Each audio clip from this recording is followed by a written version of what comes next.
भारत में कोरोना के मामले लगातार बढ़ते जा रहे हैं और अब ये आंकड़ा जो है वो 8 लाख के पार जा चुका है। इस पर बात करने के लिए मेरे साथ मौजूद हैं केंद्रीय स्वास्थ्य मंत्री डॉक्टर हर्षवर्धन। सर, एबीपी पे ज्वाइन करने के लिए थैंक यू सर। सर, जल्दी ही वैक्सीन भारत में कोरोना के लिए उपलब्ध हो जाएगी, दुनिया को देगी भारत? देखिए, ये बात कई बार बताई जा चुकी है। खाली भारत ही नहीं, सारी दुनिया में बहुत स्थानों पर वैक्सीन को खोज करने के लिए, डेवलप करने के लिए प्रयास हो रहे हैं।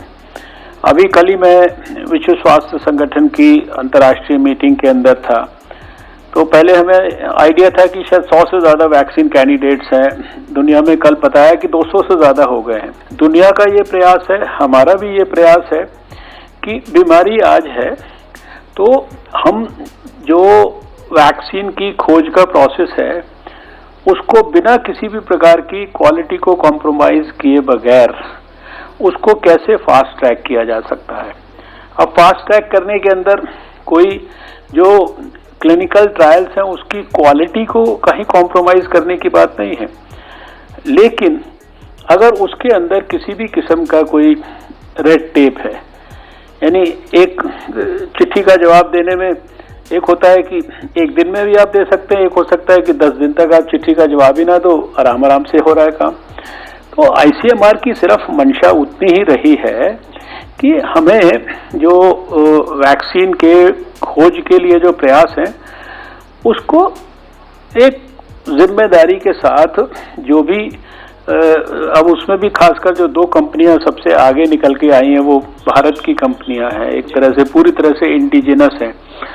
हमने कल WHO से भी ये सवाल पूछा था जब यहाँ पर सारे हर थर्सडे को 4 बजे WHO के साथ मीटिंग होती है, सारे वर्ल्ड के लोग उसमें बैठे होते हैं। कल वैक्सीन्स के ऊपर ही विषय था, हमने वहाँ पर भी ये सवाल पूछा कि वे फास्ट ट्रैकिंग जो है जो करने के लिए क्या क्या प्रयास होने चाहिए। WHO ने कहा हम भी उसके अंदर इस लेवल पे ड्रग कंपनियों को सपोर्ट कर सकते हैं, उनको गाइडलाइंस के बारे में, उनको प्री क्लिनिकल स्टेज में क्या करना है, क्लिनिकल स्टेज में क्या करना है। तो इससे ज्यादा कुछ नहीं है। जो वैक्सीन के अंदर डेवलपमेंट में जो भी समय लगेगा उसके बारे में कोई श्योरिटी के साथ उसका कोई ना दिन तय कर सकता है ना कोई महीना तय कर सकता है। जितना मैं डॉक्टरी एंगल से समझता हूँ, जितना मैं ऐसे हेल्थ मिनिस्टर या साइंस एंड टेक्नोलॉजी मिनिस्टर समझता हूँ, जितनी मैं इससे जुड़ी हुई साइंस को समझता हूँ, जितना क्लिनिकल ट्रायल्स और इन सब की प्रक्रियाओं को समझता हूँ, ये एकदम फटाफट होने वाली काम नहीं होती है। इसमें थोड़ा एक समय लगता है, इसमें कुछ महीने भी लग सकते हैं। हो सकता है कि ये इस साल में नहीं तो अगले साल तक भी बात जा सकती है, क्योंकि एक लंबा चौड़ा प्रोसेस है। उस प्रोसेस के बाद फिर वैक्सीन को डेवलप करना, मैन्युफैक्चर करना, बहुत सारी बातें इसके अंदर होती हैं। करेंगे कि भारत देगा दुनिया को वैक्सीन और उसका जो ट्रायल है वो कब तक शुरू हो चुका होगा, क्योंकि 7 तारीख है। देखिए, अभी जैसे बताया ना कि जो 2 कंपनियों को हमारे ड्रग कंट्रोलर ऑफ इंडिया ने क्लिनिकल ट्रायल्स के लिए परमिशन दे दी है।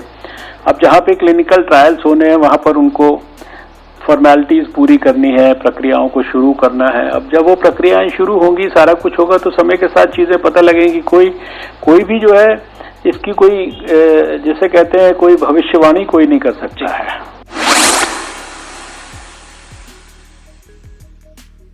सर, एक सवाल ये भी कि भारत में केसेस लगातार बढ़ रहे हैं। पहले 1 लाख केस होने में 110 दिन लगे थे, लेकिन उसके बाद से 7 दिन, 8 दिन, अब 5-5 दिन में 1-1 लाख केस हो रहे हैं। तो आपको क्या लगता है सर, ये केसेस जो बढ़ रहे हैं ये कितना जो है इस समय आप देखते हैं कि देखिए, बढ़ता जा रहा है केसेस? पहली बात तो डबलिंग रेट की अगर आप बात करोगे तो लॉकडाउन के पहले डबलिंग रेट था देश का 3 दिन रफली। आज जब आप मुझसे बात कर रहे हैं, आज देश का डबलिंग रेट है 21 दिन। इतना फर्क हुआ है। केसेस के बढ़ने की बात आप कर रहे हैं। भारत की आबादी कितनी है? 135 करोड़। दुनिया में एक ही मुल्क है जो हमसे ज्यादा आबादी वाला है। और हमारे यहाँ कितने केसेस हुए हैं? 8 लाख के करीब हैं। 8 लाख को आंकड़ा पहुंचने वाला है, अभी 7 और 8 के बीच में है। ठीक होकर घर कितने चले गए हैं? जब मैंने सुबह का डाटा देखा था तो 4,95,000 यानी 5 लाख के करीब घर चले गए हैं। बचे हुए जो ये 2.25-3 लाख हैं जो एक्टिव केसेस जिनको मानते हैं आप, इसमें से भी अधिकांश ठीक होकर घर जाने की स्थिति में आगे बढ़ रहे हैं। हमारा दुनिया में सबसे कम मोर्टालिटी रेट है, यानी 2.72 है आज सुबह का।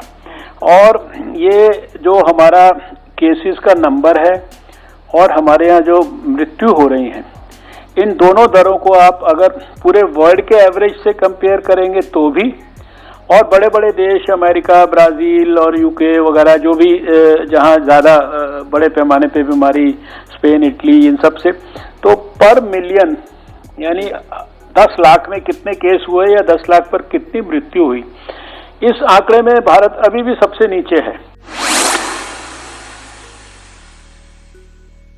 सवाल ये भी है कि आपने रिसर्च की बात की, अलग अलग रिसर्च आती हैं, एनालिटिक्स, मैथमेटिकल एनालिटिक्स बाहर आते हैं। एक MIT की रिसर्च आई थी कि अगर वैक्सीन या दवा नहीं मिलती है तो भारत में फरवरी तक 2,87,000 के करीब केसेस पर डे आएंगे। क्या आप लोगों के पास कोई अनुमान है कि कब तक ये केसेस आते रहेंगे और कब तक? देखिए, ये हम लोग एक्सट्रीम की कल्पना करके हम लोगों ने सारी ये तैयारियां की हैं।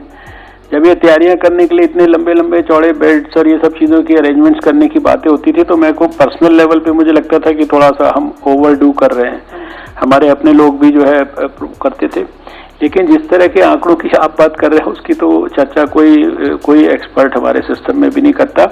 लेकिन हम ये केसेस अगर बढ़ते भी हैं, देखिए भारत का ग्राफ एक्सपोनेंशियल कभी नहीं रहा। भारत का ग्राफ जो है वो अभी तो प्लेटू जैसा है, और अभी तो जो बीच में थोड़ा सा स्पाइक हुआ था वो इस वजह से भी हो रहा था पिछले दिनों। देखिए, शुरू में एक हुआ तबलीगी के कारण सारे देश में, फिर उसके बाद ये माइग्रेंट लेबरर्स को सब जगह वर्कर्स को भेजा, उसके कारण एक स्पाइक वगैरह हुआ। और अभी जो स्पाइक हो रहा है ये तेजी से हम लोग सब जगह पर बहुत बड़े पैमाने पे ये जो टेस्ट हैं इनको हम लोग बढ़ा रहे हैं। इसके कारण थोड़ा सा नंबर्स हमको ज़्यादा दिखाई देते हैं, लेकिन इसी वजह से आप देख रहे हैं कि पॉजिटिविटी रेट हमारा धीरे धीरे नीचे की तरफ सेटल होता जा रहा है। एक आखिरी सवाल सर, कि ये आपको लगता है कि दवा तो भारत कोशिश कर रहा है, वैक्सीन के ट्रायल्स होंगे 2 और भी है, वो आगे जाएंगे, लेकिन क्या लगता है सर कब तक इससे पूरी तरह से निजात या जो लाइफस्टाइल है वो कब तक हो जाएगी? देखिए, इसको आप ऐसे समझिए कि ये दुनिया में पहला वायरस नहीं है जो आया है। इसके पहले अगर गिनती गिने, पिछले साल नीपा वायरस आया था, केरल में आया था, उसके पहले भी आया था 1 साल पहले। जीका वायरस आ चुका है। 2014 में मैं इसी कुर्सी पे स्वास्थ्य मंत्री था, तो उस समय इबोला वायरस था, वो दुनिया में आया था, हमने तो भारत में घुसने नहीं दिया था उसको। एक 80 के दशक में 90 के अंदर एड्स का वायरस आया, वायरल हेपेटाइटिस का वायरस आया, स्वाइन फ्लू आया, H1N1, कितने वायरसेस आए। अभी तक दुनिया ने 2 वायरसेस पे एक प्रकार से विजय प्राप्त की है, पूरी विजय, जिसमें कि वायरस के अस्तित्व को ही समाप्त कर दिया। एक पोलियो का वायरस, जिसका मुझे खुद देश के अंदर उसका सपना देखकर और 2 दशक काम करने का मौका मिला। 2014 में भारत क्या पूरा साउथ ईस्ट एशिया, अब 2-3 देशों को छोड़कर दुनिया पूरी तरह से पोलियो मुक्त हो चुकी है, वायरस को हरा चुकी है। दूसरा चेचक का वायरस है, जिसको 70 के दशक में पूरी दुनिया ने उसके ऊपर विजय प्राप्त की। बाकी वायरसेस ऐसे ही आए हैं, उन्होंने मानवता को डिस्टर्ब किया है, इन्फेक्ट किया है, फिर धीरे धीरे सेटल जब हो जाते हैं तो फिर वो उसको कहते हैं एंडेमिक, हम एक साधारण अपनी टेक्निकल भाषा में। तो कहीं कहीं किसी स्थान पे कभी कभी कोरोना का केस आएंगे, जैसे आज भी बड़े पैमाने पे आ रहे हैं, उनका उसी तरह से इलाज होगा। तब तक वैक्सीन अगर और दवाई वगैरह और स्पेसिफिक आ गई होंगी तो उसका इलाज और भी अच्छे क्वालिटी का हो जाएगा। जैसे दूसरी अब न्यूमोनिया है, उसकी न्यूमोकोकल वैक्सीन है, हेपेटाइटिस है, उसकी अपनी वैक्सीन है, या दूसरे जो भी बहुत सारे वायरसेस आए हैं, कईयों की वैक्सीन बन गई है, कईयों की अभी भी नहीं बनी है। अब डेंगू का वायरस है, वो कभी कभी आता है, किसी जगह पे ज़्यादा होता है, कहीं कम होता है।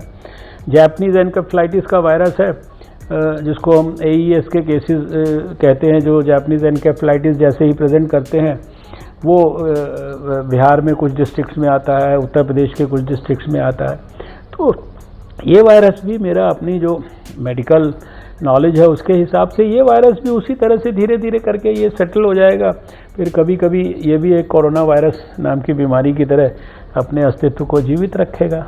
तो ये भी वायरस धीरे धीरे खत्म हो जाएगा, धीरे वक्त लगेगा, लेकिन इस बीच भारत सरकार ने काफ़ी तैयारी कर ली है और जिस तरह की तैयारी हैं उससे ये कहा जा सकता है कि भारत में तैयारियां इतनी है कि जो नंबर्स अगर बढ़ते भी हैं तो उसके लिए पूरी तैयारी है।